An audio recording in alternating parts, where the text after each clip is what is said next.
Okay, this is a tutorial for making a contact print PDF in Bridge. Open Adobe Bridge CS4, and on the left here you can see that there are different folders available.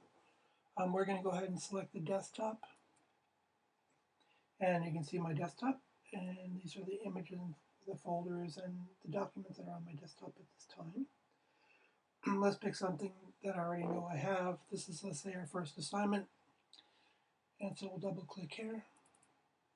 And we'll see at the bottom here, there's a film strip.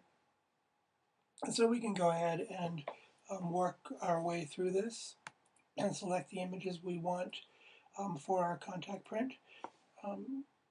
Command A or Control A will give you all of them. And you can see how it comes out here. So we can see the images. There's like 8 or 9 images on this. It'd be typical edit for a newspaper or for whatever. You know, they'll see everything you have.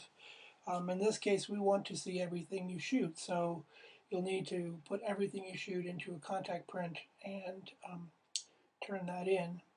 You can see here that we can also control the size of these images. So if we wanted to take a look at them closer. Our main concern right now is to make a contact print.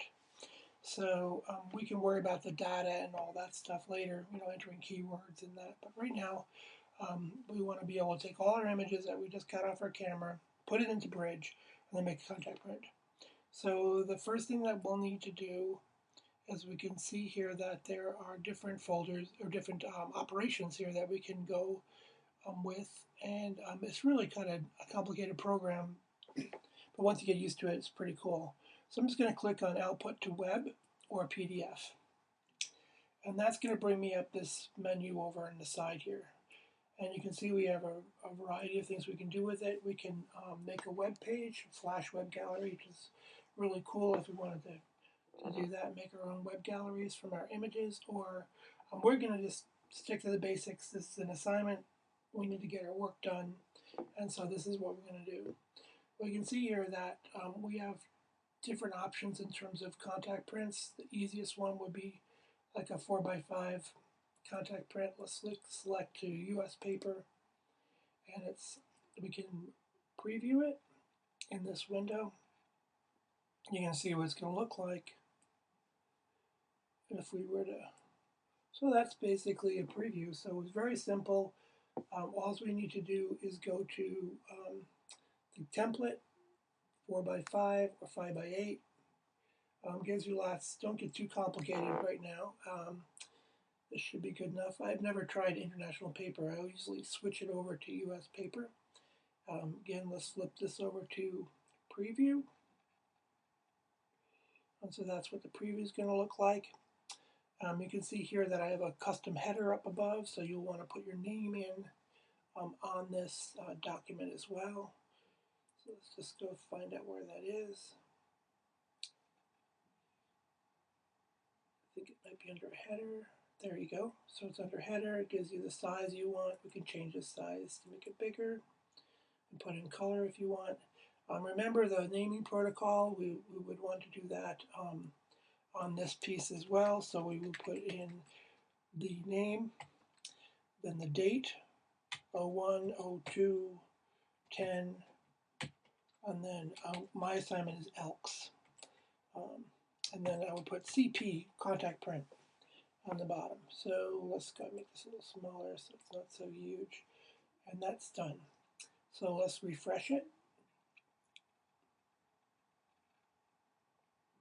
You can see here I've changed my contact print. I also can change the information on the images. As I bring them in, they'll all be IMGs or something like that. So for right now, this is the basic way of producing a contact print in Bridge. So just to review, we open Bridge, we find our folder in Bridge. In this case, we found our desktop, and then we went to the pictures we wanted to make. We selected all of them. We opened right here. We opened output. So we have the output here. It gives us some options. We click on the PDF option. We go to custom template. We choose either one of these two. You can try whatever you like, but this is the basic. Just go to custom, and then we go to switch it to US paper, 8.5 by 11. One thing too, we can lower that PPI if you want the pixels per inch to 150, and we save it. So now it's going to save. Again, I want to do the same thing. John Levy, spell my name right. 10210 Elks CP. Now I'm going to put it somewhere. Just put it on my desktop for now. Now it's going to generate it. It's going to give you the preview or the final version once it pops up here in Acrobat. That's the PDF. It's working. It's a really great way to get your images all together at one time.